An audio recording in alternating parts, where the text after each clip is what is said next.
www.tawheedkhalis tawheedkhalis.com. بسم الله الرحمن الرحيم. إن الحمد لله نحمده ونستعينه ونستغفره ونعوذ بالله من شرور أنفسنا ومن سيئات أعمالنا.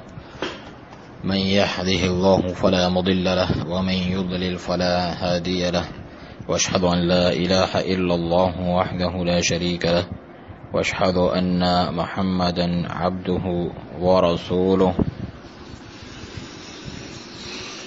صلى الله عليه وعلى آله وصحبه وسلم تسليما كثيرا، ثم أما بعد.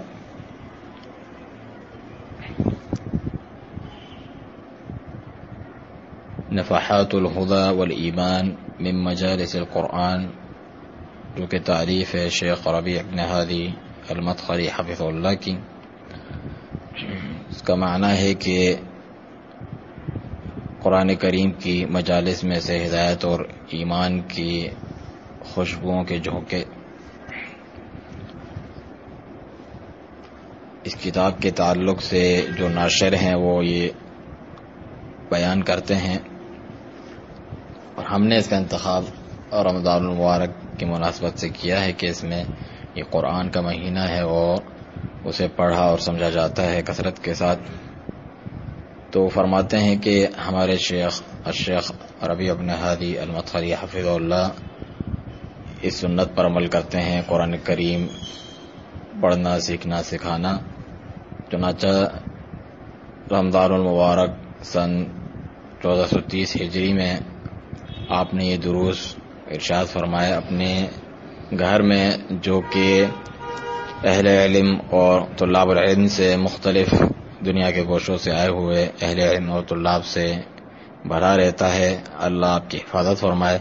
تو آپ قاری کو کہتے کچھ آیات قرآن کریم میں سے تلاوت کرنے کے لیے، ایک پورا پارہ یا اس جیسی آیات تلاوت کرتا. پھر اس کے بعد شیخ حفظہ اللہ مجمل اجمالی طور پر اس صورت کے بارے میں ذکر کرتے جن باتوں پر وہ مشتمل ہے، جن مقاصد، عقائد، احکام اور آداب، اسی طرح وعد اور وعید اور عبرتیں، اور اس میں جو وعظ و نصیحت ہیں، ان تمام کو ذکر کرتے ہیں. اور کبھی کبھار کسی ایک ہی آیت کو یا ایک سے زیادہ آیت پر ہی مکمل کلام فرماتے ہیں، اس کی شرح کرتے ہوئے، اس کے الفاظ کی، اس کے معانی کی وضاحت کرتے ہوئے. اسی طرح اس میں جو احکام اور فوائد ہیں ان میں سے کچھ چیزوں کا ذکر کرتے ہوئے آپ اس طریقے سے یہ دروس دیتے.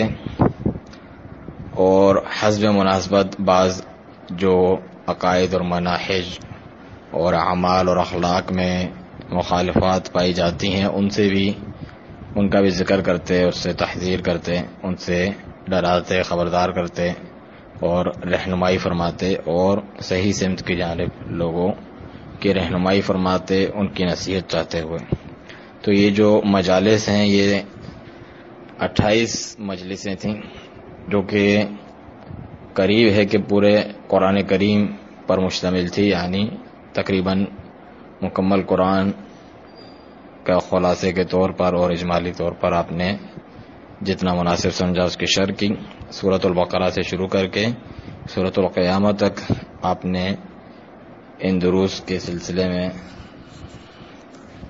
تفسیر اور شرح کی ہے اللہ سبحانہ تعالیٰ کے فضل اور اس کی توفیق سے. تو جو ناشر ہیں وہ کہتے ہیں کہ یہ جو مجالس تھی انہیں ہم نے کیسٹوں کی صورت میں ریکارڈ کیا، اور پھر جو دار المیراث النبوی للنشر والتوزیع الجزائر میں جو ہیں انہوں نے اس کی تفریق کی، اس کو کتابی صورت میں لکھا، اور کچھ عبارات میں جو تعدیل کی ضرورت تھی وہ کی.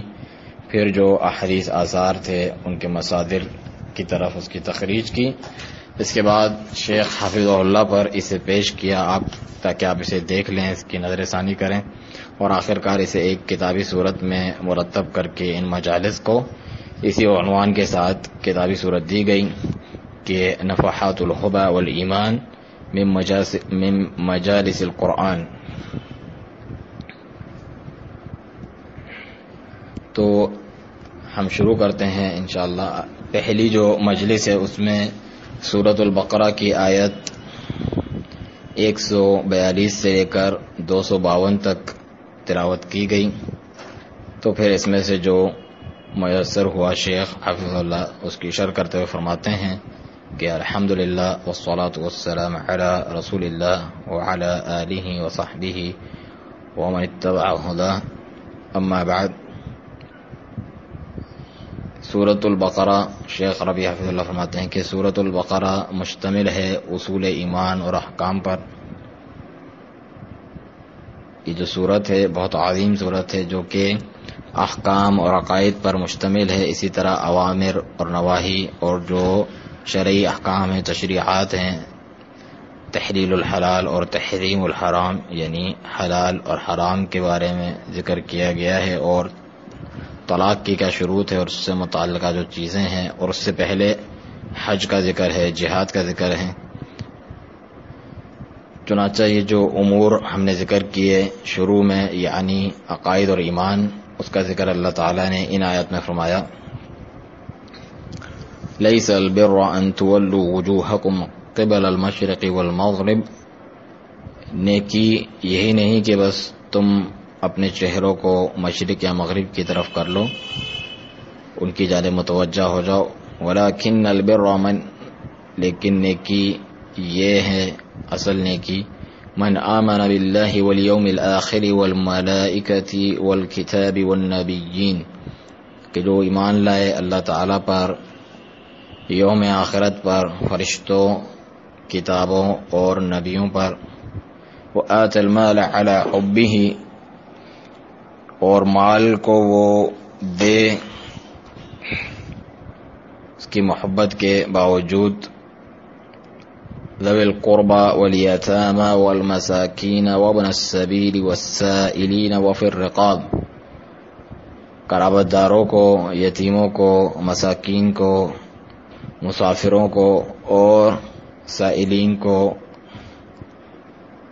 محتاج مانگنے والوں کو. وفی الرقاب، اور گردنیں آزاد کرانے میں، غلام آزاد کرانے میں مال خرچ کرے.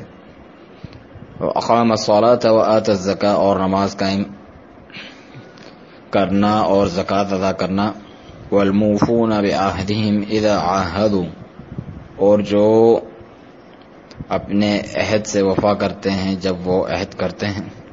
والصابرین فی البأساء والضراء وحین البأس، اور جو صبر کرتے ہیں تنگ دستی میں اور مصیبتوں میں اور جنگ کے وقت.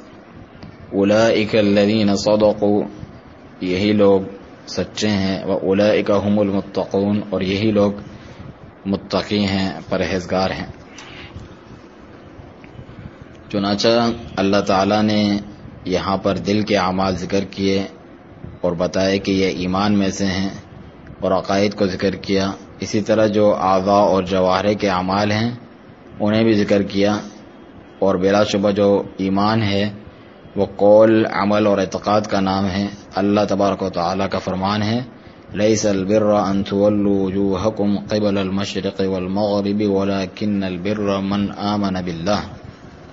جو آیات ذکر کی ہم نے، تو یہ اساس ہے، اصول ایمان جتنے بھی ہیں اس کی اساس ہے.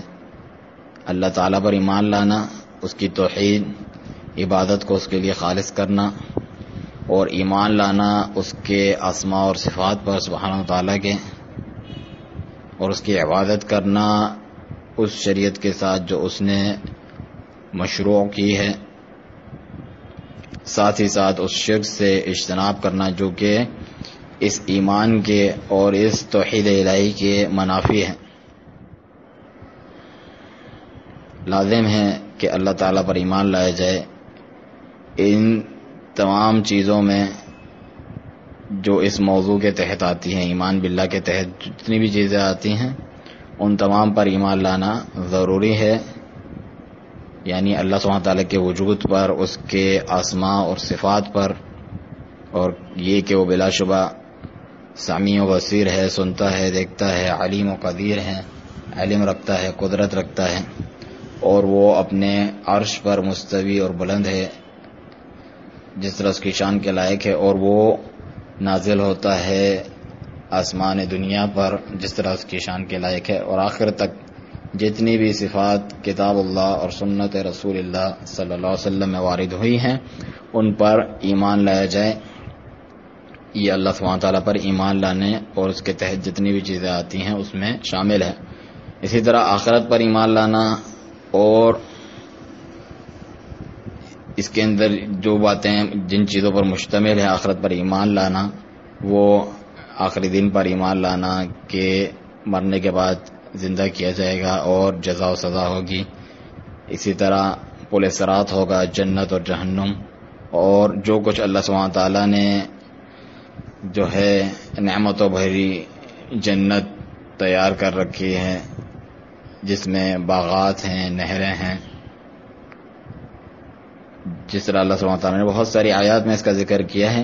اسی طرح اس آگ پر، جہنم پر اعوذ باللہ، اللہ سبحانہ تعالیٰ سب کو اس سے اپنی پناہ میں رکھے، اس پر ایمان لانا، اور جو قسم کے اس میں عذاب شدید ہیں، اور یہ جو آگ ہے جہنم ہے اللہ تعالیٰ نے کافروں کے لیے تیار کر رکھی ہے، اور کافروں کے ساتھ ان کے شریک اہل بدعت بھی ہیں جو اپنا حصہ اس آگ میں سے اسی بقدر لیں گے جتنا وہ دین حق سے منحرف ہوں گے، اور جتنا انہوں نے دین حق، اللہ تعالیٰ کا جو دین حق ہے اس کی مخالفت کی ہوگی، اسی بقدر ان کا بھی اس میں کچھ نہ کچھ حصہ ہے. اور یہ جو شدید وعید ہے یہ ذکر ہوئی ہے رسول اکرم صلی اللہ علیہ وسلم کی اس حدیث میں کہ آپ نے فرمایا هذه الامة ستفترق، یہ امت ان قریب تفرقے کا شکار ہوگی، علی 73 فرق ملہ، جو تفرقہ کر کے 73 ملتوں میں تقسیم ہو جائے گی، یعنی الاحوا، ملت یعنی مختلف احوا پرستی میں وہ مبتلا ہو جائیں گی، ان کی احوا خواہشات مختلف ہو جائیں گی. کلھا فی النار الا واحدہ، وہ سب کے سب جہنم میں جائیں گے سوائے ایک کے. قالوا من ہی یا رسول اللہ، صحابہ کرام نے پوچھا وہ ایک کون ہوگا اے اللہ کے رسول؟ قال من كان على ما انا علیہ واصحابی، فرمایا کہ جو اس چیز پر ہوں گے جس پر میں اور میرے صحابہ کرام ہیں، اور یہ سنن ترمذی کی روایت ہے. اس حدیث میں جو شاہد ہے وہ یہ ہیں کہ بلا شبہ یہ جو فرقے ہیں انہیں وعید سنائی گئی ہے آگ کی، جہنم کی، کیونکہ انہوں نے اللہ تعالیٰ کے منہج کی مخالفت کی عقائد میں، عبادات میں، احکام میں، تو اللہ تعالیٰ نے بھی انہیں یہ وعید سنائی ہے کیونکہ انہوں نے کتاب اللہ اور سنت رسول اللہ صلی اللہ علیہ وسلم کو مضبوطی سے نہیں تھاما، اور نہ ہی اللہ تعالیٰ کے حکم کی بجاوری کی. کون سے حکم کی؟ کہ اتباع کرنی ہے، پیروی کرنی ہے اس رسول کریم صلی اللہ علیہ وسلم کی، اور اللہ تعالیٰ کا جو یہ حکم ہے کہ اس رسول کی اطاعت کرنی ہے اس میں پیروی نہیں کی. اور یہ جو حکم دیا گیا تھا کہ کتاب و سنت سے مضبوطی اعتصام کرنا ہے، اسے مضبوطی سے پکڑنا ہے، تمسک اختیار کرنا ہے، تو ان امور کا انہوں نے التزام نہیں کیا، اس کی پابندی نہیں کی، چنانچہ انہوں نے بہت سے عقائد عبادات میں مخالفت کی، تو پھر وہ مستحق قرار پائے اس عذاب کے جس کی انہیں وعید سنائی گئی تھی. تو لازم ہے کہ لوگوں میں سے بعض جو ہے جہنم میں داخل ہوں گے، انہی میں سے یعنی اہل بدعت میں سے، جبکہ جو غیر کافر ہیں، کافروں کے علاوہ جو ہیں یا مشرک نہیں ہیں، تو وہ اللہ تعالیٰ کی مشیت کے تحت ہیں. اسی طرح جو اصحاب کبائر ہیں، جو کبیرہ گناہ کے مرتکب ہیں، گناہوں کے مرتکب ہیں، اور اہل بدعت بھی جو ہیں وہ اللہ تعالیٰ کی مشیت کے تحت ہیں. جسے چاہے گا اللہ تعالیٰ عذاب دے گا اس قدر جتنے عذاب کا مستحق ہے، اور اگر اللہ سبحانہ تعالیٰ چاہے گا تو ان پر احسان کر کے اپنے عفو و درگزر سے کام لے کر، اپنے فضل و کرم سے انہیں معاف کر دے گا کہ شروع میں ہی انہیں جہنم میں داخل نہ کیا جائے. لیکن کفر اور شرک ایسی چیزیں ہیں کہ اللہ سبحانہ تعالیٰ اس کافر اور مشرک کو ہرگز بھی معاف نہیں فرماتا. فرمانے والی تعالیٰ ہے ان اللہ لا یغفر ان یشرک بہ ویغفر ما دون ذلک لمن یشاء، کہ بے شک اللہ تعالیٰ معاف نہیں فرماتا کہ اس کے ساتھ کسی کو شریک کیا جائے، اس کے علاوہ جتنے گناہ ہیں وہ جس کے لیے چاہتا ہے معاف فرما دیتا ہے. چنانچہ کفر اور شرک ایسے گناہ ہیں کہ جن کی معافی نہیں، جبکہ جو دیگر نافرمانیاں اور کبیرہ گناہ ہیں ان کی معافی ہے. برخلاف خوارج کے یا جو بھی ان کے منہج کے مطابق اور عقیدے کے مطابق چلتے ہیں، ان کے برخلاف ان کا یہ عقیدہ ہے کہ جو کبیرہ گناہ کا مرتکب ہے وہ کافر ہیں اور وہ ہمیشہ ہمیشہ کے لیے جہنم میں رہے گا. یہ فکر خوارج ہے. اور اس کے بالکل بالمقابل جو مرجیہ ہیں، جو غالی مرجیہ ہیں، وہ یہ کہتے ہیں کہ ایمان کے ساتھ کوئی گناہ نقصان نہیں پہنچاتا، اللہ سبحانہ تعالیٰ انہیں برباد کرے. شیخ فرماتے ہیں کہ اس طریقے سے وہ جتنے بھی اوامر اور نواہی ہیں گویا کہ انہیں ساکت کر دیتے ہیں. بس ایک مومن کے لیے ضروری ہے کہ وہ صراط مستقیم پر چلتا رہے اور جو گمراہی کی راہیں ان سے اپنے آپ کو بچا کر چلے. اللہ تعالیٰ کا فرمان ہے وَأَنَّ هَذَا صِرَاطِي مُسْتَقِيمًا فَاتَّبِعُوهُ، اور بے شک یہ میری راہ ہے سیدھی، اسی کی پیروی کرو، اسی پہ چلتے رہو. وَلَا تَتَّبِعُوا السُّبُلَ فَتَفَرَّقَ بِكُمْ عَنْ سَبِيلِهِ، اور جو مختلف راہیں ہیں ان کی پیروی نہ کرو کہ یہ تمہیں اس اللہ سبحانہ تعالیٰ کی راہ سے جدا کر دیں گی. اسی طرح فرمایا ان الذین فرقوا دینہم وکانوا شیعا لست منہم فی شیء، بلا شبہ جنہوں نے تفرقہ کیا، جنہوں نے اپنے دین کو ٹکڑے ٹکڑے کیا اور مختلف گروہ بن گئے، آپ کو ان سے کچھ لینا دینا نہیں، آپ کا ان سے کوئی تعلق نہیں. تو یہ جو آیت ہے شیخ فرماتے ہیں اس کی تفسیر کی گئی ہے الذین فرقوا دینہم، جنہوں نے دین کو ٹکڑے ٹکڑے کر دیا، اس میں تفرقہ کیا. اس کی تفسیر اہل بدعت سے بھی کی گئی ہے اور اس کی تفسیر یہود و نصارہ سے بھی کی گئی ہے، جبکہ یہ آیت ان دونوں کے اصناف کے لوگوں کو شامل ہے. یعنی یہود و نصارہ میں سے جو کفار ہیں ان کو بھی یہ آیت شامل ہے، اسی طریقے سے اہل بدعت کو بھی، کہ جو اللہ تعالیٰ کے دین میں تفرقہ کرتے ہیں. اللہ تعالیٰ کا فرمان ہے وَأَقِيمُوا الصَّلَاةَ، نماز قائم کرو، وَلَا تَكُونُوا مِنَ الْمُشْرِكِينَ، اور مشرکوں میں سے نہ ہو جاؤ، مِنَ الَّذِينَ فَرَّقُوا دِينَهُمْ، ان مشرکوں میں سے جنہوں نے اپنے دین میں تفرقہ کیا، وَكَانُوا شِيَعًا، اور مختلف گروہ بن گئے. كُلُّ حِزْبٍ بِمَا لَدَيْهِمْ فَرِحُونَ، ہر حزب، ہر گروہ اسی چیز پر خوش ہے جو اس کے پاس ہے، اسی پر مگن ہے. تو شیخ ربیع حفظہ اللہ فرماتے ہیں کہ یہ یعنی صد افسوس کہ اس امت کی یہی حالت ہے.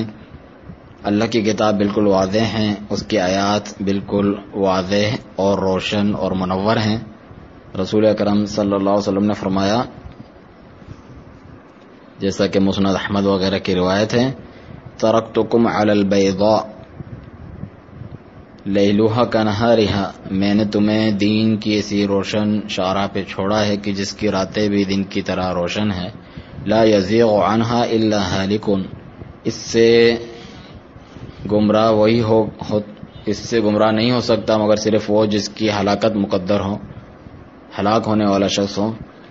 بس ہمیں چاہیے کہ ہم اللہ تعالیٰ کی کتاب، رسول اللہ صلی اللہ علیہ وسلم کی سنت کو مضبوطی سے پکڑے رہیں اپنے عقائد میں، عبادات میں اور اپنے تمام اعمال میں، اور جتنے بھی شعبہ ہے زندگی ہیں ان میں ہم پابندی کریں جو اللہ سبحانہ تعالیٰ نے شریعت بنا کر مشروع قرار دیا ہے. تو ہم اس کے اوامر کو بجا لیں اور جو نواہی ہیں جن سے روکا گیا ہے اس سے اجتناب کریں. آگے فرمایا آیت میں وَأَقَامَ الصَّلَاةَ، اور وہ نماز قائم کرتے ہیں جب اللہ تعالیٰ پر ایمان اور یوم آخرت پر ایمان کا ذکر کیا، جو کہ اساسی رکن ہے ارکان ایمان میں سے. جس نے بھی ان دونوں کے ساتھ کفر کیا یا ان میں سے ایک کا انکار کیا تو وہ اللہ تعالیٰ سے کفر کرنے والا سمجھا جائے گا اور ملت اسلامیہ سے خارج ہو جائے گا. جو جنت اور جہنم کا انکار کرے وہ کافر ہے، ملحد ہے، جیسا کہ کمیونسٹ لوگ ہوتے ہیں یا بہت سارے مشرکین بھی. اس کے بعد فرمایا وَأَقَامَ الصَّلَاةَ، اور نماز قائم کرتے ہیں. اور نماز جو ہے وہ دین کا ستون ہے اور شہادتین کے بعد ارکان اسلام میں سے سب سے اہم ترین ہے. پھر فرمایا وآت الزکاۃ، اور زکوٰۃ دیتے ہیں.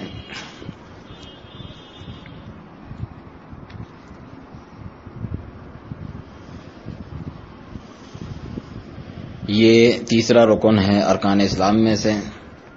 اور جبرائیل علیہ السلام نبی کریم صلی اللہ علیہ وسلم کی طرف آئے، جیسا کہ حدیث میں ہے، جو کہ روایت ہے سیدنا عمر بن خطاب رضی اللہ عنہ کی. فَأَسْنَدَ رُكْبَتَيْهِ إِلَى رُكْبَتَيْهِ، تو انہوں نے اپنے گھٹنے آپ صلی اللہ علیہ وسلم کے گھٹنوں کے ساتھ ملا دیے. وَوَضَعَ كَفَّيْهِ عَلَى فَخِذَيْهِ، اور اپنے گھٹنوں پر اپنے ہاتھ رکھ دیے، ہتھیلیاں. وقال یا محمد، اور کہا اے محمد صلی اللہ علیہ وسلم، اخبرنی عن الاسلام، مجھے اسلام سے متعلق خبر دیں. فقال رسول اللہ صلی اللہ علیہ وسلم، پس آپ صلی اللہ علیہ وسلم نے فرمایا الاسلام ان تشہد ان لا الہ الا اللہ وان محمد رسول اللہ، اسلام یہ ہے کہ تم گواہی دو کہ اللہ تعالیٰ کے سوا کوئی معبود حقیقی نہیں اور بے شک محمد صلی اللہ علیہ وسلم اللہ تعالیٰ کے رسول ہیں. وتقیم الصلاۃ، اور نماز قائم کرو. وتؤتی الزکاۃ، اور زکوٰۃ ادا کرو. وتصوم رمضان، اور رمضان کے روزے رکھو. وتحج البیت ان استطعت الیہ سبیلا، اور بیت اللہ کا حج کرو اگر اس کی تم استطاعت رکھتے ہو. قال صدقت، تو اس نے کہا، انہوں نے کہا کہ آپ نے سچ فرمایا. قال فعجبنا له يسأله ويصدقه، سیدنا عمر رضی اللہ عنہ کہتے ہیں کہ ہمیں تعجب ہوا کہ وہ سائل خود ہی سوال کرتا ہے اور پھر جواب ملنے پر اس کی تصدیق کرتا ہے. قال فاخبرنی عن الایمان، پھر کہا کہ مجھے ایمان سے متعلق خبر دیں. قال ان تؤمن باللہ وملائکتہ وکتبہ ورسلہ والیوم الآخر وتؤمن بالقدر خیرہ وشرہ، ایمان یہ ہے کہ تم ایمان لاؤ اللہ تعالیٰ پر، اس کے فرشتوں پر، اس کی کتابوں پر، اس کے رسولوں پر اور آخرت کے دن پر، اور اس بات پر ایمان لاؤ تقدیر پر، خواہ اچھی ہو یا بری. قال صدقت، پھر کہا کہ آپ نے سچ فرمایا. قال فاخبرنی عن الاحسان، پھر پوچھا کہ مجھے احسان کے متعلق خبر دیں. قال ان تعبد اللہ کأنک تراہ فإن لم تکن تراہ فإنہ یراک، کہ تم اللہ تعالیٰ کی یوں عبادت کرو گویا کہ تم اسے دیکھ رہے ہو، اگر تم اسے نہیں دیکھ رہے تو بلا شبہ وہ تو تمہیں دیکھ ہی رہا ہے. قال فاخبرنی عن الساعہ، پھر مجھے قیامت کے متعلق خبر دیں، وہ کب آئے گی. قال ما المسئول عنها بعلم من السائل، جس سے پوچھا جا رہا ہے وہ بھی پوچھنے والے سے زیادہ اس کا علم نہیں رکھتا، یعنی ہم دونوں ہی اس بارے میں لا علم ہیں. قال فاخبرنی عن اماراتها، کہ مجھے اس کی علامات بتائیے قیامت کی. قال ان تلد الامۃ ربتها، فرمایا کہ تم دیکھو کہ لونڈی اپنے آقا کو جنے. وان ترى الحفاة العراة العالة رعاء الشاء يتطاولون في البنيان، کہ تم دیکھو کہ ننگے پیر ننگے بدن جو فقیر قسم کے لوگ بکریوں کے چرواہے وہ بڑی بڑی عمارتیں بنانے پر ایک دوسرے پر فخر کریں گے. قال ثم انطلق فلبثت مليا، فرمایا کہ وہ چلے گئے اور میں یوں ہی بیٹھا رہا.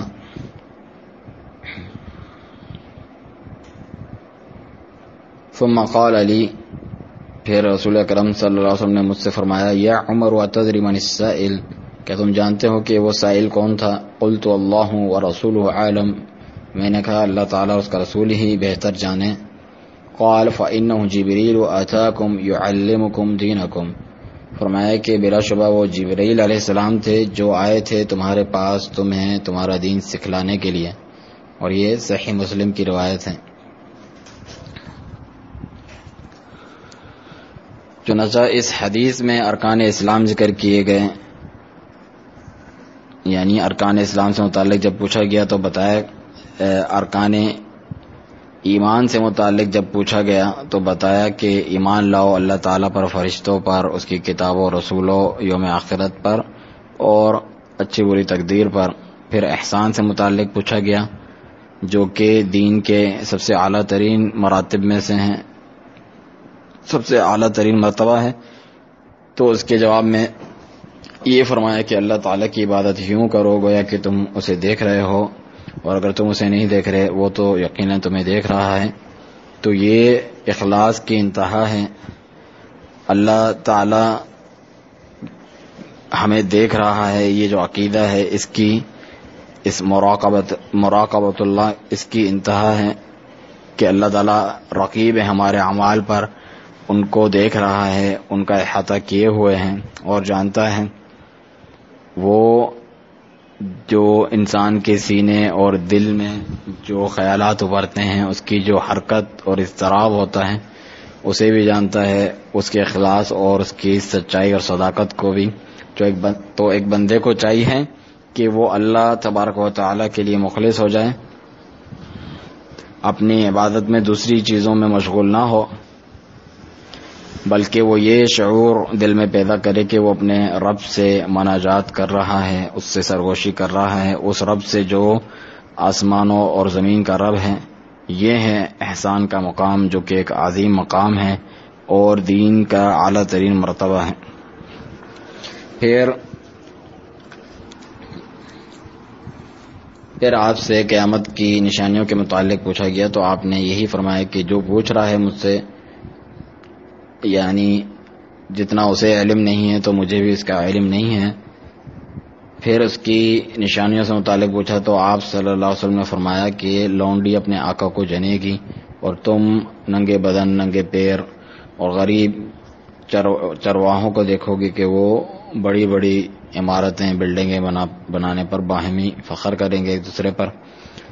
تو یہ قیامت کی نشانیوں میں سے ہیں، اور قیامت کی نشانیاں بہت زیادہ ہیں، جن میں سے بعض وہ ہیں جو یہاں ذکر ہوئی اس حدیث میں، اور بعض اس کے علاوہ بھی ہیں، جیسا کہ دجال کا نکلنا، یا نزول عیسیٰ علیہ السلام، یا خروج الدابہ، زمین سے جو ہے ایک جانور کا نکلنا جو لوگوں سے کلام کرے گا، اور اس کے علاوہ مختلف علامات ذکر کی گئی ہیں. شاہد یہ ہیں کہ بلا شبہ ایک مومن کو چاہیے کہ وہ ایمان اور اس کے ارکان کو قائم رکھے، اور جو اسلام کے ارکان ہیں اس کو بھی قائم رکھے. چنانچہ یہ آیتیں جو سورۃ البقرہ کی ہیں وہ ایمان باللہ اور یوم الآخر اس کو لے کر چلتی ہیں، اور اس کے آگے جو دیگر چیزیں ہیں ان کو ذکر کرتی ہے، مثلا والملائکۃ والکتاب والنبیین، اور فرشتوں پر اور کتابوں پر اور نبیوں پر، یعنی ایمان لانا فرشتوں پر، ایمان لانا رسولوں پر. یہ ارکان ایمان میں سے ضروری اور لازم ہے. جس نے ان میں سے کسی بھی چیز کا انکار کیا تو اس نے کفر کیا، وہ دین اسلام سے خارج ہو گیا، اور تمام جو ہے انبیاء کرام کی ملت سے خارج ہو گیا علیہم الصلاۃ والسلام. آگے فرمایا وآتى المال على حبه ذوي القربى، اور وہ مال دیتا ہے اس کی محبت کے باوجود قرابت داروں کو، یتیموں کو، مساکین کو، مسافروں کو، مانگنے والوں کو سائلین کو اور گردنیں آزاد کرانے میں. تو یہ کیا ہے؟ سب یہ اعمال الجوارح ہیں، یعنی اعضاء و جوارح سے انسان جو اعمال کرتا ہے. اور جو اس سے پہلے ذکر ہوئے تھے وہ کیا تھے؟ وہ ارکان ایمان تھے، اللہ تعالیٰ پر، آخرت پر، کتابوں اور نبیوں پر ایمان لانا. اسی طریقے سے جو حدیث جبریل ہم نے ابھی ذکر کی تھی اس میں ارکان ایمان ذکر کیے گئے، جو کہ وضاحت ہے اس قسم کی آیات کی.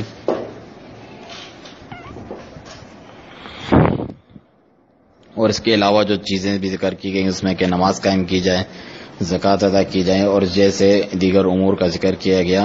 ان تمام کو ذکر کر کے، یعنی ایمان اور اسلام کے ارکان وغیرہ ذکر کر کے، نبی کریم صلی اللہ علیہ وسلم نے کیا فرمایا؟ فَإِنَّهُ جِبْرِيلُ أَتَاكُمْ يُعَلِّمُكُمْ دِينَكُمْ، کہ یہ جبرائیل علیہ السلام سے جو آئے تھے تمہارے پاس تمہیں تمہارا دین سکھلانے کے لیے. تو یہ جو حدیث ہے یہ جوامع الکلم میں سے ہیں، یعنی رسول اکرم صلی اللہ علیہ وسلم کے جو معجزانہ الفاظ آپ ادا کرتے ہیں مختصر الفاظ میں، ایک عظیم معانی اور دینی اصول پنہا ہوتے ہیں جو جوامع الکلم اللہ تعالیٰ کی طرف سے آپ کو دیے گئے. تو یہ ان میں سے ہیں. اور اللہ سبحانہ تعالیٰ نے جبرائیل علیہ السلام کو محمد رسول اللہ صلی اللہ علیہ وسلم کی طرف بھیجا تاکہ اس دین کی وضاحت کر دیں، کیونکہ انہوں نے خود اسے دین کا نام دیا. آپ صلی اللہ علیہ وسلم نے کہ جبرائیل تھے جو تمہیں تمہارا دین سکھانے آئے تھے. چنانچہ یہ دین کی اساس اور اس کے ارکان ہیں. اور اس کے ساتھ ساتھ جو محرمات ہیں، حرام چیزیں ہیں جنہیں اللہ تعالیٰ نے حرام قرار دیا ہے، ان سے بھی اجتناب کیا جائے ان دینی اساس کے ساتھ ساتھ، جیسا کہ شراب خوری ہے، زنا ہے، چوری ہے، اور جتنی بھی قسم کی معاصی اور نافرمانیاں ہیں، چاہے کبیرہ ہوں صغیرہ ہوں. رسول اکرم صلی اللہ علیہ وسلم نے یہ بھی فرمایا، اذا نہیتکم عن شیء فاجتنبوہ، جب میں تمہیں کسی چیز سے منع کیا کروں تو اس سے رک جایا کرو. وَإِذَا أَمَرْتُكُمْ بِأَمْرٍ فَأْتُوا مِنْهُ مَا اسْتَطَعْتُمْ، اور جب کسی چیز کا تمہیں حکم دوں تو اسے بجا لاؤ اپنی طاقت بھر. یہ صحیح بخاری اور مسلم کی حدیث ہے. چنانچہ جتنی بھی فرمانبرداری کے اطاعت کے کام ہیں جن کو بجا لایا جاتا ہے، اس کا دار و مدار انسان کی طاقت اور قدرت پر ہے. اللہ سبحانہ تعالیٰ آپ کو ایسی چیز کا مکلف نہیں ٹھہراتا جس سے آپ عاجز ہوں، جسے آپ کر نہ سکیں. رسول اکرم صلی اللہ علیہ وسلم کا نماز کے متعلق یہ فرمان جو کہ صحیح بخاری میں ہے کہ صلی قائما، کھڑے ہو کر نماز پڑھو، فإن لم تستطع فقاعدا، اور اگر اس کی طاقت نہ ہو تو بیٹھ کر پڑھو، فإن لم تستطع فعلى جنب، اس کی بھی استطاعت نہ ہو تو کروٹ پر لیٹ کر ہی نماز ادا کرو. اسی طرح اگر آپ سفر کرتے ہیں تو اللہ تبارک و تعالی نے آپ کے ساتھ آسانی کا معاملہ کیا اور آپ کو یہ چھوٹ دی، تو آپ جو رباعی 4 رکعتوں والی نماز ہیں اسے دوگانہ ادا کریں گے 2 رکعتوں کی صورت میں. آپ صلی اللہ علیہ وسلم جب سفر کرتے تو نماز کو قصر کرتے، یعنی جو 4 رکعتیں ہیں انہیں 2 رکعتیں کر کے پڑھتے، جبکہ جو ثلاثیہ ہیں 3 رکعتیں ہیں جیسا کہ مغرب کی، یا ثنائیہ ہیں 2 رکعتیں ہی ہیں جو دوگانہ نماز فجر کی، اس میں قصر نہیں کیا جاتا، بلکہ جو 4 رکعتیں ہیں جیسا کہ ظہر، عصر اور عشاء، اسے قصر کیا جاتا ہے. اور آپ صلی اللہ علیہ وسلم جب سفر کرتے تو نمازوں میں قصر کرتے اپنی، جاتے ہوئے آتے ہوئے. یہ رخصتیں ہیں جو اللہ تعالیٰ نے مشروع قرار دی ہیں، ایک مسلمان کو چاہیے کہ اس سے وہ فائدہ اٹھائے. اسی طریقے سے کھڑے ہو کر نماز پڑھیں، اگر اس کی طاقت نہیں تو بیٹھ کر نماز پڑھیں، اس کی بھی طاقت نہیں تو لیٹ کر نماز پڑھیں. یہ رسول اکرم صلی اللہ علیہ وسلم کے اس قول میں داخل ہے جو ہم نے اوپر ذکر کیا، اذا نہیتکم عن شیء فاجتنبوہ، جب میں تمہیں کسی چیز سے منع کروں تو اس سے رک جاؤ. وَإِذَا أَمَرْتُكُمْ بِأَمْرٍ، جب میں تمہیں کسی چیز کا حکم دوں، فَأْتُوا مِنْهُ مَا اسْتَطَعْتُمْ، تو اسے بجا لاؤ اپنی طاقت بھر.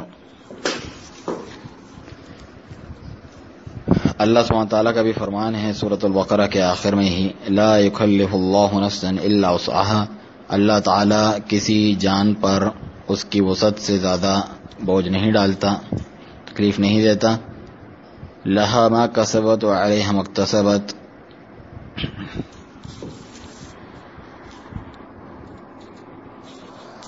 فرمایا کہ لہا ما کسبت وعلیہا ما اکتسبت، اسی کے لیے ہیں جو اس نے کمائی نیکی یا جو گناہ اس نے کمایا برائی. ربنا لا تؤاخذنا ان نسینا او اخطأنا، اے ہمارے رب ہمارا مواخذہ نہ کرنا، ہمیں نہ پکڑنا اگر ہم بھول جائیں یا ہم سے غلطی ہو جائے. ربنا ولا تحمل علينا اصرا كما حملته على الذين من قبلنا، اے ہمارے رب ہم پر وہ بوجھ نہ ڈالنا جس طرح تو نے ہم سے پہلے لوگوں پر ڈالا تھا. ربنا ولا تحملنا ما لا طاقة لنا به، اے ہمارے رب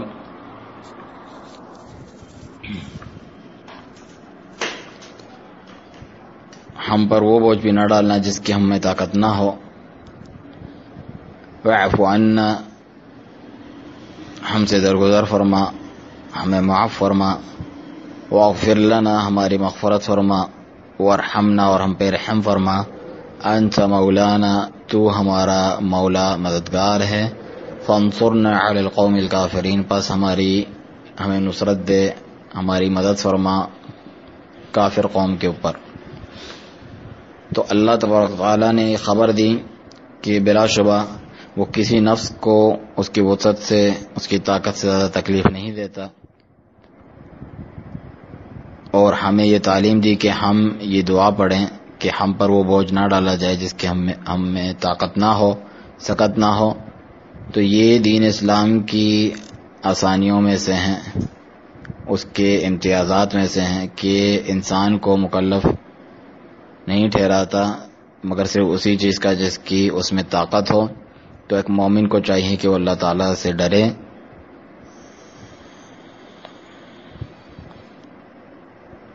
جس کی بھی وہ طاقت رکھتا ہے اسے وہ بجا لائے، جس سے وہ عاجز ہے تو اللہ سبحانہ تعالیٰ اس میں تخفیف فرماتے ہیں، اس کو ہلکا کر دیتے ہیں اور صرف اسی چیز کا اسے مکلف ٹھہراتے ہیں جس کی وہ طاقت رکھتا ہے.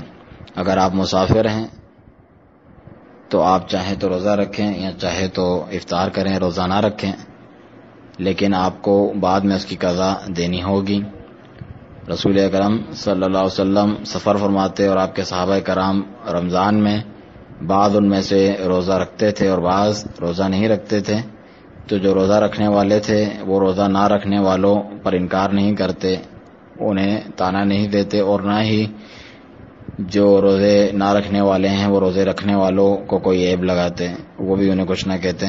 تو یہ اس شریعت کی آسانی ہے. تو ہم پر واجب ہے کہ ہم اللہ تعالیٰ کا شکر بجا لائیں، اور ہم پر واجب ہے کہ ہم اس کی اطاعت و فرمانبرداری میں محنت کریں، اور جس کی بھی ہم استطاعت رکھتے ہیں اقوال اور اعمال میں سے اسے بجا لائیں، جن میں سے امر بالمعروف اور نہی عن المنکر بھی ہے. اس کو بھی استطاعت کے ساتھ ذکر کیا گیا. رسول اکرم صلی اللہ علیہ وسلم کا فرمان ہے صحیح مسلم میں، من رأى منکم منکرا فلیغیرہ بیدہ، تم میں سے جو کوئی شخص کوئی برائی دیکھے تو اسے اپنے ہاتھوں سے بدل دے. فإن لم یستطع فبلسانہ، اور اگر اس کی طاقت نہیں رکھتا تو پھر اپنی زبان سے کریں.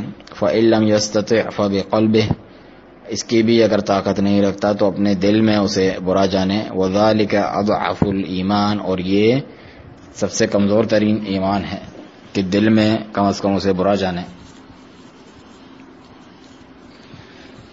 تو شیخ ربیع حفظ اللہ فرماتے ہیں کہ انکار المنکر، کسی بھی منکر برائی کا جو انکار کیا جاتا ہے، اس کا رد کیا جاتا ہے، اس کے مراتب ذکر ہوئے. پہلا مرتبہ الانکار بالید، ہاتھ سے روکنا برائی کو. یہ سلطان حکمران کے لیے ہیں، حکومت کے لیے ہیں، یا پھر گھر میں جو گھر کا سربراہ ہے اس کے لیے، یا کوئی ادارہ ہے تو اس ادارے کا جو بڑا ہے، جو مدیر ہے، اس کے لیے ہیں. دوسرا مرتبہ الانکار باللسان، زبان سے انکار کرنا، اس کی استعداد بہت سے لوگ رکھتے ہیں. جو بھی منکر وہ دیکھتے ہیں یا سنتے ہیں تو انہیں چاہیے کہ اپنی زبان سے جو ہے اسے تبدیل کریں، اس کا رد کریں، اس کا انکار کریں. تیسرا مرتبہ اگر آپ کو خوف ہو کہ آپ کو پکڑ لیا جائے گا، آپ کو قید کر لیا جائے گا یا اس جیسی چیزوں کا خدشہ ہو، تو پھر آپ پر واجب نہیں کہ آپ اپنی زبان سے یا ہاتھ سے اس کا انکار کریں، لیکن لازمی طور پر آپ پر یہ واجب ہے کہ آپ دل سے اس چیز کو برا جانیں. تو لوگوں میں سے بعض ایسے ہیں جو ہاتھ کے ذریعے منکر کا انکار کر سکتے ہیں تو وہ ہاتھ کے ذریعے کریں. جو زبان کے ذریعے کر سکتے ہیں منکر کا انکار تو انہیں چاہیے کہ وہ زبان کے ذریعے سے کریں، کیونکہ یہ وہی چیز ہے جس کی وہ طاقت رکھتے ہیں. جو نہ اس کی طاقت رکھتا ہو تو اسے چاہیے کہ منکر کا انکار اپنے دل سے کریں، اور اس پر سے یہ ساکت ہو جاتا ہے کہ وہ اپنی زبان یا ہاتھ سے اسے تبدیل کریں یا اس کا انکار کریں. البتہ اس سے بھی زیادہ یعنی دلی انکار سے پیچھے رائی کے دانے برابر بھی کسی کے دل میں ایمان نہیں. اگر یہ بھی نہ ہو تو شاہد یہ ہیں کہ بلا شبہ ہم پر لازمی ہے کہ ہم ارکان اسلام اور اعمال کو قائم کریں، اس کی پابندی کریں، اور ارکان ایمان اور عقائد جو اللہ تعالیٰ نے شریعت بنا کر نازل کیے ہیں، جو اللہ تعالیٰ سے متعلق ہیں، اس کے فرشتوں، اس کی کتابوں، اس کے رسولوں، یوم آخرت اور قضاء و قدر تقدیر سے متعلق ہیں، ان کو لازم پکڑیں. اللہ تعالیٰ سے دعا ہے کہ ہمیں اور آپ کو توفیق دے کہ ہم جو یہ اسلامی اعمال ہیں اور جو اس کے عقائد ہیں اور وہ اعمال جو اللہ تعالیٰ نے مشروع قرار دیے ہیں شریعت بنا کر، انہیں قائم کرنے والا، ان کی پابندی کرنے والا جو ہے ان کے ذریعے سے سرخرو ہونے والا بنائے، اور ہمیں نبی کریم محمد رسول اللہ صلی اللہ علیہ وسلم کی اچھے طریقے سے پیروی کرنے والوں میں سے بنا دیں، جن کی اطاعت اور فرمانبرداری کا اللہ تعالیٰ نے ہمیں حکم دیا ہے.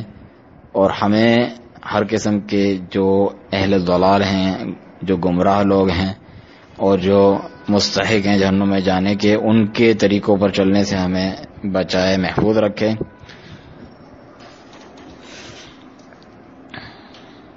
گمراہ فرقوں کے تعلق سے ہم نے یہ حدیث ذکر کی کہ وہ لوگ جو ہیں آگ میں ہوں گے، جہنم میں ہوں گے، سوائے ایک فرقے کے جو فرقہ ناجیہ ہے. اور اس کے تعلق سے جب پوچھا گیا تو آپ صلی اللہ علیہ وسلم نے بتایا من کان علی ما انا علیہ واصحابی، وہ جو اس چیز پر ہو جس پر میں اور میرے صحابہ کرام ہیں. تو ہمیں چاہیے کہ ہم اس چیز پر قائم ہوں جس پر رسول اللہ صلی اللہ علیہ وسلم اور آپ کے صحابہ کرام تھے، عقائد میں، عبادات میں، اعمال میں، اور اپنے زندگی کے ہر شعبے میں. اللہ تعالیٰ سے دعا ہے کہ وہ ہمیں توفیق دے صراط مستقیم پر چلتے رہنے کی. بلا شبہ ہمارا رب دعاؤں کو سننے والا ہے. اور درود و سلام ہو ہمارے نبی محمد صلی اللہ علیہ وسلم پر اور آپ کے آل اور اصحاب پر. اس کے بعد شیخ سے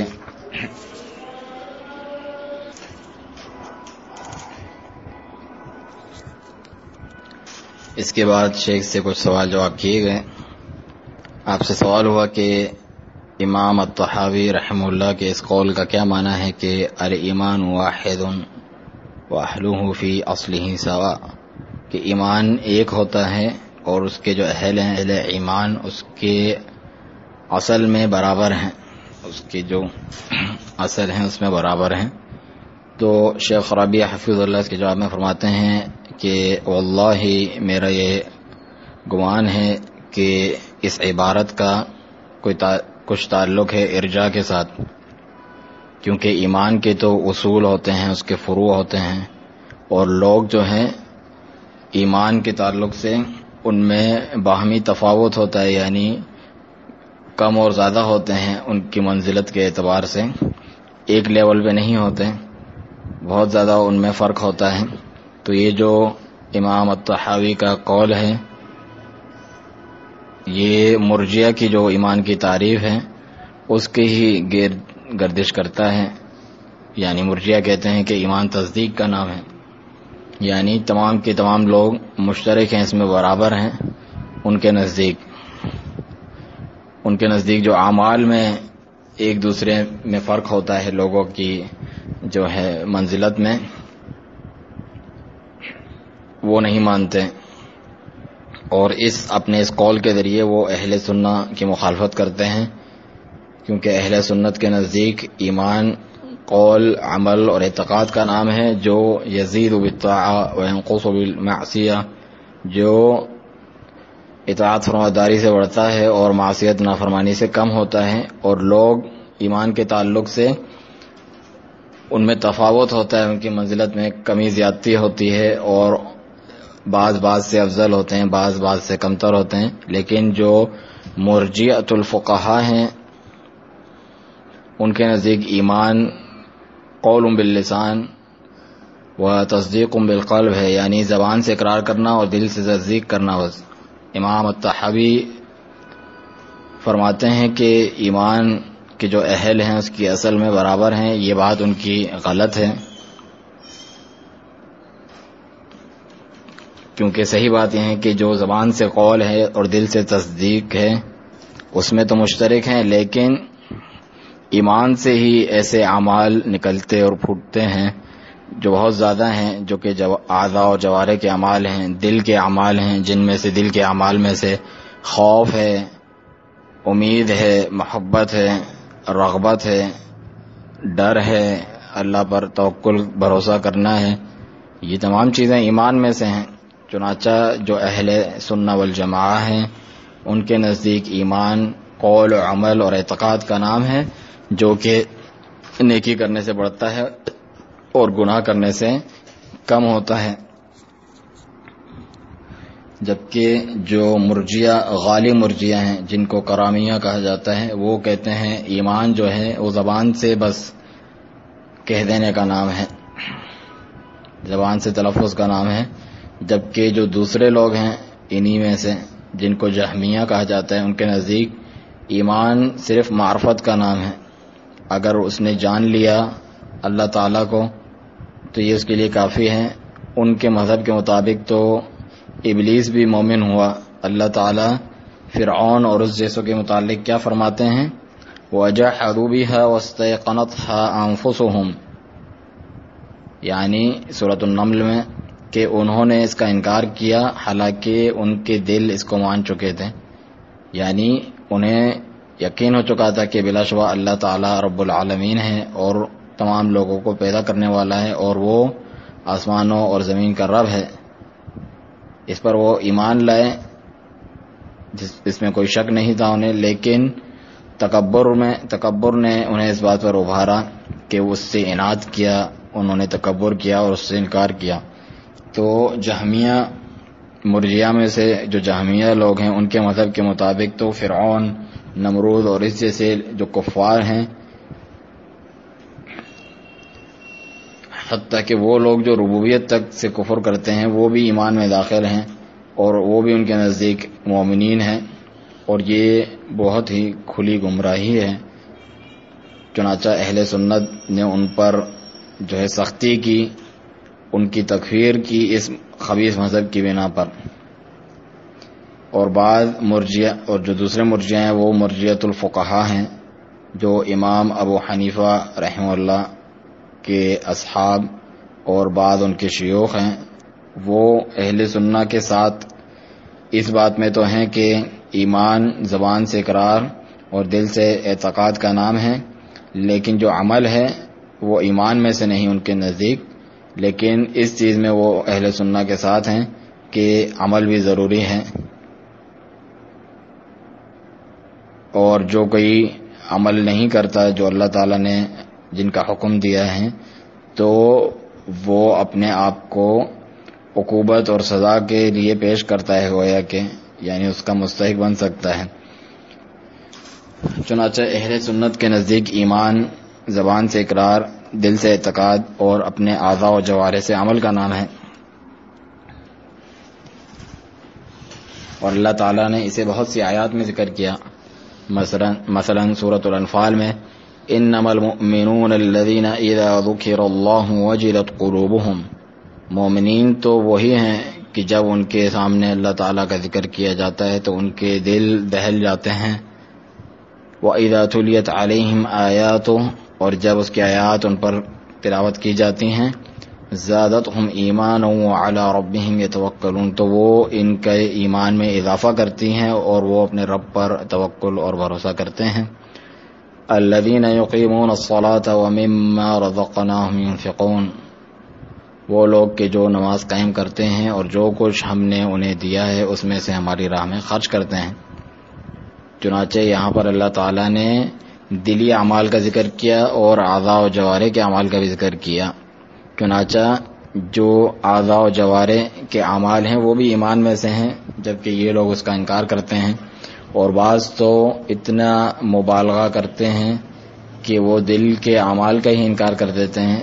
بعض جو مرجئہ ہیں فقہا میں سے، وہ دل کے جو اعمال ہیں انہیں ایمان میں سے گنتے ہیں، لیکن جو بعض اعضاء و جوارح کے اعمال ہیں جیسے کہ نماز، روزہ اور زکوٰۃ، حج وغیرہ، تو یہ یعنی افسوس کی بات ہے کہ ان کے نزدیک ایمان میں داخل نہیں. اسی لیے سلف صالحین نے ان پر انکار کیا ہے اور لوگوں کے سامنے وضاحت کی ہے کہ ایمان بلا شبہ قول بھی ہے، دل کا قول اور زبان کا قول، اور عمل بھی ہے دل کا اور اعضاء و جوارح کا. اور خوارج پر بھی رد کیا انہوں نے اس بات میں کہ وہ کبیرہ گناہوں کے جو مرتکب ہیں ان کی تکفیر کرتے ہیں.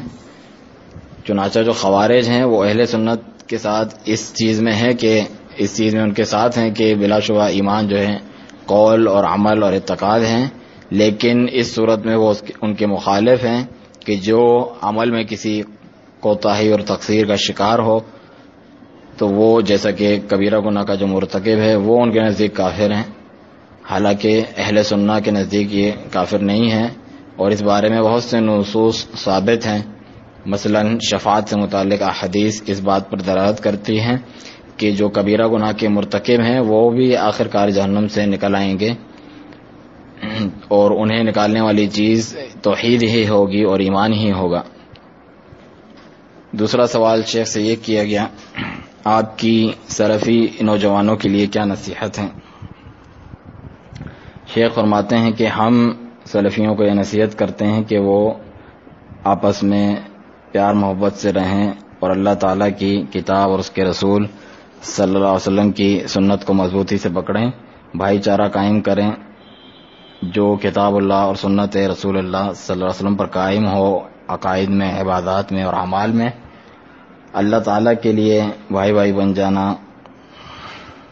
اور ان اصول اور ان مبادی پر ایمان لانا، اللہ تعالیٰ کے لیے باہمی محبت کرنا، ان چیزوں کی میں نصیحت کرتا ہوں. اور اگر کسی شخص سے کوئی غلطی ہو بھی جائے کسی چھوٹی یا بڑی بات میں، تو حکمت کے ساتھ اور اچھے کلام کے ساتھ، وعظ نصیحت کے ساتھ اسے نصیحت کی جائے، اس کی خیر خواہی چاہی جائے. بعض ایسے لوگ ہیں جو سلفیت کا دعویٰ کرتے ہیں لیکن تشدد پر اتر آتے ہیں، باطل تشدد پر، باطل سختی کرنے پر، یعنی ظلم پر اور افتراء پردازی پر. شدت کو وہ اس کے بیجا استعمال کرتے ہیں، جو اس کا مقام نہیں ہے اس مقام پہ استعمال کرتے ہیں. ان کے پاس کبھی بھی حکمت نام کی کوئی چیز نہیں ہوتی، نہ ہی کوئی رحم دلی اور شفقت، کوئی بھی چیز ان میں سے نہیں ہوتی. اور افسوس کی بات ہے کہ بعض جو ہے ثابت قدم رہنے والے سچے سلفیوں کو پر یہ تہمت لگا دیتے ہیں تشدد کی اور غلو کی، حالانکہ یہ بہت شدید قسم کا ظلم ہے.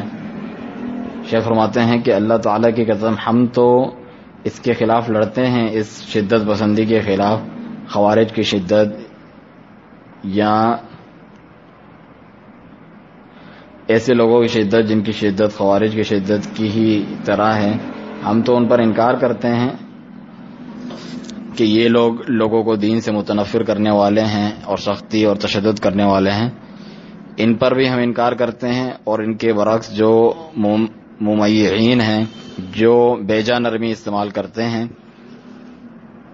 جو ایسے اصول گھڑتے ہیں، ایسے اصول اور اقوال ایجاد کرتے ہیں بالکل جھوٹے اور بالکل ٹھنڈے اور نرمی میں پر مبنی اصول بناتے ہیں جو اہل بدعت کے دفاع اور حمایت کے لیے وہ یہ کرتے ہیں، تو ہم ان کے پر بھی انکار کرتے ہیں. یعنی یہ افراط اور تفرید کے شکار دونوں قسم کے لوگوں پر ہم انکار کرتے ہیں، اور جو درمیانی راہ ہے صراط مستقیم ہے اس کی جانب ہم دعوت دیتے ہیں، جس پر سلف صالحین گامزن تھے اپنے عقائد میں، اعمال میں، اخلاق میں اور عدل میں. تو یہ جو غالی لوگ ہیں تمیع میں، بیجا نرمی اپنانے میں، اہل بدعت کا دفاع کرنے میں، اسی طرح جو غالی لوگ ہیں تبدیع اور تکفیر میں، لوگوں کو بدعتی قرار دینے میں یا کافر قرار دینے میں، یہ تمام کے تمام صراط مستقیم سے ہٹے ہوئے ہیں. اللہ تعالیٰ نے ہمیں اعتدال کا، عدل کا اور صراط مستقیم پر ثابت قدم رہنے کا حکم دیا ہے. بعض ایسے لوگ ہیں جو بیجا نرمی اختیار کرتے ہیں، آپ سے یہ کہتے ہیں کہ فلاں جو ہستی ہے وہ تو بہت اعلیٰ پائی کی ہستی ہے، شہید ہے، اور بعض ایسے لوگ آتے ہیں کہ پھر اس کا دفاع کرنے لگتے ہیں حالانکہ وہ گمراہ ہوتا ہے. تو یہ ساری کی ساری باتیں تمیع میں شامل ہیں، بیجا اور نرمی اپنانے میں. تو ہم لوگ اللہ تعالیٰ کی قسم اس کے خلاف جنگ کرتے ہیں اس میں، کیونکہ اس کے ذریعے سے اللہ کے دین کو ضائع کیا جاتا ہے، عقائد کو اور مناہج کو ضائع کیا جاتا ہے. اسی طرح اس میں جو شدت اپنائی جاتی ہے وہ تحریف ہے، غلو ہے، زیادتی ہے اور اضافے ہیں ان اصول میں اور ان قواعد میں. ہم سلفیوں کو نصیحت کرتے ہیں، تمام کے تمام سلفیوں کو، کہ وہ کتاب و سنت سے تمسک اختیار کریں اور ان چیزوں میں عبادات، اقوال، اعمال جس پر وہ قائم ہیں اس پہ ثابت قدمی اختیار کریں، آپس میں بھائی چارہ قائم رکھیں، اور یہ بات اچھی طریقے سے ذہن نشین کر لیں کہ عصمت جو ہے وہ کسی کے لیے نہیں، یعنی ہر کوئی غلطی میں پڑ سکتا ہے، کوئی بھی اس سے پاک اور بچا ہوا نہیں ہے سوائے انبیاء کرام کے علیہم الصلاۃ والسلام، کہ وہ اس چیز کی تبلیغ کرتے ہیں صرف اور صرف جو اللہ تعالیٰ ان کی جانب وحی فرماتے ہیں، تو وہ اسے لوگوں تک پہنچا دیتے ہیں، جس میں کسی قسم کا بھی کمی وہ نہیں کرتے، ایک ذرے کی بھی. جبکہ انبیاء کرام کے علاوہ جو ہیں، جو دیگر انسان اور بشر ہیں، تو ان سے غلطیاں اور خطائیں بھی ہوتی ہیں، اور اس کا معالجہ یہ ہے کہ وہ حکمت سے کیا جائے، جو کہ سلفیوں کے درمیان اگر آپس میں غلطی ہو جائے تو حکمت کے ذریعے سے اس کا جو تدارک اور معالجہ کیا جائے. حتیٰ کہ جو سلفیوں کے علاوہ بھی ہیں ان کے ساتھ بھی جو ہے اس کا معالجہ، ان کی بدعات کا، ان کی گمراہیوں کا حجت کے ساتھ ہو، برہان کے ساتھ ہو، حکمت اور بیان کے ساتھ ہو، اور یعنی ادب کے ساتھ ہو، اور اس جیسے دیگر جو اخلاق اپنانے کا حکم دیا گیا ہے ان کے ساتھ ہو. تو بعض ایسے لوگ ہیں، شیخ فرماتے ہیں، جو اسلامی اخلاق ہیں اس میں جو ہے اسے نہیں اپناتے، اس تعلق سے شدید کوتاہی کا شکار ہیں جو منہج اسلامی ہیں اخلاق کے تعلق سے. حالانکہ جو اخلاقیات ہیں وہ ایمان کے جو اعمال ہیں ان میں سے اہم ترین ہے. رسول اکرم صلی اللہ علیہ وسلم کا فرمان ہے، انما بعثت لاتمم صالح الاخلاق، مسند احمد وغیرہ کی روایت، کہ مجھے تو بھیجا اس لیے گیا ہے کہ میں جو اچھے اخلاق ہیں ان کی تکمیل کروں، اس کے لیے مبعوث کیا گیا ہے. اللہ تعالیٰ کا فرمان ہے، وَإِنَّكَ لَعَلَى خُلُقٍ عَظِيمٍ، بلا شبہ آپ عظیم اخلاق کے درجے پر فائز ہیں. اور آپ صلی اللہ علیہ وسلم نے فرمایا، إِنَّ الرِّفْقَ لَا يَكُونُ فِي شَيْءٍ إِلَّا زَانَهُ، نرمی کسی بھی چیز میں جب ہوتی ہے تو وہ اس کو خوبصورت بنا دیتی ہے. وَلَا يُنزَعُ مِن شَيْءٍ إِلَّا شَانَهُ، اور کسی بھی چیز سے اگر نرمی اٹھا دی جائے تو وہ اسے بدنما کر دیتی ہے. یہ صحیح مسلم کی روایت ہے.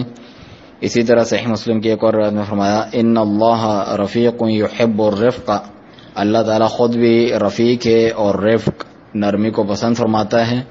وَيُعْطِي عَلَى الرِّفْقِ مَا لَا يُعْطِي عَلَى الْعُنْفِ، اور نرمی سے وہ چیز دیتا ہے جو سختی اپنانے سے نہیں دیتا. وما لا يعطي على ما سواه، نہ ہی اس کے علاوہ کوئی اور چیز اپنانے سے وہ چیز آپ کو مل سکتی ہے جو آپ چاہتے ہیں. تو ہمیں چاہیے کہ ہم ان عظیم اخلاق سے اپنے آپ کو آراستہ کریں کہ جنہیں رسول اکرم صلی اللہ علیہ وسلم نے عملی طور پر اپنایا اور آپ کے صحابہ کرام اور ائمہ ہدایت رضوان اللہ علیہم ان سب نے اسے اپنایا، اسے ہم بھی اپنائیں. اللہ تعالیٰ سے دعا ہے کہ وہ ہمیں اور آپ کو سنت پر ثابت قدمی عطا فرمائے اور ہمیں اس چیز کی توفیق، ہر اس چیز کی توفیق دے جس سے وہ راضی ہوتا ہے، اور ہر اس چیز سے ہمیں بچائے جو اس کے جو ہے غصے کا سبب ہے. اور اللہ تعالیٰ کے درود و سلام ہوں محمد صلی اللہ علیہ وسلم پر اور آپ کے آل اور اصحاب پر.